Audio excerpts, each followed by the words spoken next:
अस्सलाम वालेकुम dear students, मैं हूं एहसान इलाही और हम हैं 10th की इंग्लिश में यूनिट 6 की एक्सरसाइज पर। एक्सरसाइज में सबसे पहले हम क्वेश्चंस देखते हैं। Answers to the questions given within the lesson, यानी जो लेसन के अंदर क्वेश्चंस दिए गए हैं उनके आंसर्स हम देख लेते हैं। तो सबसे पहला जो पैराग्राफ पर क्वेश्चन दिया गया वो है न्यूज़पेपर्स के बारे में कि क्वेश्चंस यहाँ पर नहीं लिखे गए। क्वेश्चंस आप जो है वो बुक से देखेंगे, यहाँ पर सिर्फ आंसर्स दिए हुए हैं। आंसर्स मैं आपके लिए बोल देता हूँ। Newspapers do not require us to visit at a place to read the news, यानी न्यूज़पेपर्स जो है वो किस तरह से इजी मीडियम है या आसान है, क्योंकि वो हमें बाउंड नहीं रखता एक जगह पर, तो इसलिए ये एक बेहतर ज़रिया है। टेलीविज़न किस तरह से सुस्ती पैदा करता है, दूसरा सवाल ये था। Television bounds us at a place to watch it, television हमें एक जगह पर बांध देता है ताकि हम उसे देख सकें। फिर तीसरा सवाल था, क्या आपने किसी आर्टिकल पर कभी कोई फीडबैक दिया है, तो उसका जवाब है no, I have never given my views on any article. चौथा सवाल ये था कि जो राइटर ने सिमिली इस्तेमाल की है वो कौन सी है और क्यों इस्तेमाल की थी, तो वो सिमिली थी फास्ट फूड और स्लो फूड की। He used the simile of fast food for TV and slow food for newspapers.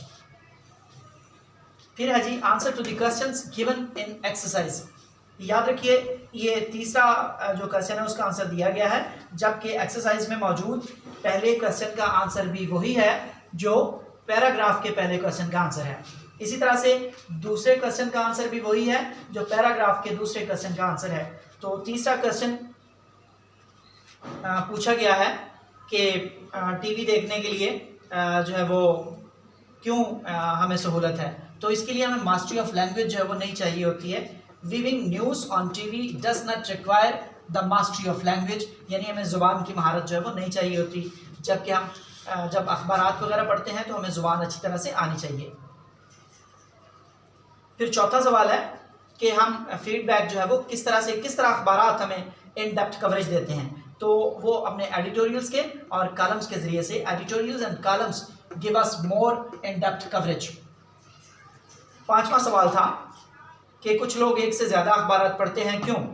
By reading more than one newspapers they check the validity of news, यानी एक से ज़्यादा अखबारात पढ़ने वाले खबर की हकीकत को जानते हैं कि वो कितनी सच्ची या कितनी झूठी है। छठा सवाल है कि जो रीडर है वो अपना फीडबैक कैसे दे सकता है, तो आंसर है a reader can give feedback by writing to the forum pages, यानी वो फोरम पेजेस पर लिखकर अपना फीडबैक जो है वो दे सकता है। तो सातवें सवाल में पूछा हुआ है कि आप किस मीडियम को प्रेफर करोगे, अखबार को या टीवी को, तो आंसर है आई प्रेफर टीवी, मैं टीवी को प्रेफर करता हूँ। It gives more updated news, क्योंकि इस पर जो है वो जदीद तरीन या जो है वो ताज़ा तरीन जो है वो खबरें आती हैं। तो स्टूडेंट्स इस एक्सरसाइज में एक और चीज़ जो हम सीखेंगे वो है द फर्स्ट कंडीशनल। इसे टाइप 1 सेंटेंसेस भी कहते हैं। कंडीशनल सेंटेंसेस की पहचान इफ से होती है। पहचान देखिए उर्दू में, उर्दू फिक्रे को देखते हुए पहचान सीखेंगे हम। अगर तुम मेरे पास आओगे तो मैं तुम्हारी मदद करूंगा, यानी ये जो टाइप 1 के कंडीशनल्स हैं इनमें दोनों दफ़ा गा गी गे वगैरह आता है। बनाने का तरीका ये है कि इफ़ के साथ आप प्रेजेंट टेंस इस्तेमाल करते हैं और दूसरे हिस्से में फ्यूचर टेंस, यानी इफ़ वाले हिस्से को आप पहली फॉर्म के साथ बनाएंगे और दूसरे हिस्से को विल शैल के साथ बनाएंगे। ये जो ऊपर सेंटेंस लिखा हुआ था, अगर तुम मेरे पास आओगे तो मैं तुम्हारी मदद करूंगा, इसको बनाया हुआ है if you come to me I shall help you. यहाँ पर इस तरह से नहीं किया गया कि if you will come to me I shall help you, यानी दोनों दफ़ा हम विल के साथ जो है वो तर्जुमा नहीं करेंगे। हम पहली दफ़ा में प्रेजेंट यानी पहली फॉर्म इस्तेमाल करेंगे और दूसरी दफ़ा में विल शैल के साथ हम इसको इस्तेमाल करेंगे। तो जो बाकी की एग्जांपल्स हैं वो आपकी टेक्स्ट बुक में दी गई हैं, वहाँ से ली हुई हैं। If you get back late I shall be angry, यानी अगर तुम्हें वापसी पर देर हो गई तो मैं खफा हो जाऊंगा।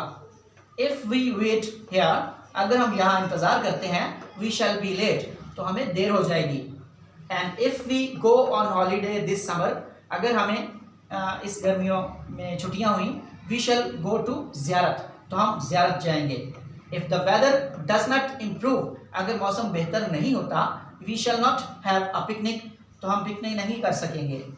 दे will go to the party, याद रखिए इस एग्जाम्पल को ज़रा गौर से देखिए, यहाँ पर इफ़ वाला हिस्सा पहले नहीं है, इफ़ वाला हिस्सा दूसरे नंबर पर है, और इफ़ वाले हिस्से के साथ ही आपने जो है वो फर्स्ट फॉर्म इस्तेमाल करनी है, दूसरे वाले हिस्से में आपने विल शैल के साथ जाना है, जैसे they will go to the party if they are invited. इसके साथ ही हमारी जो एक्सरसाइज है वो ख़त्म होती है।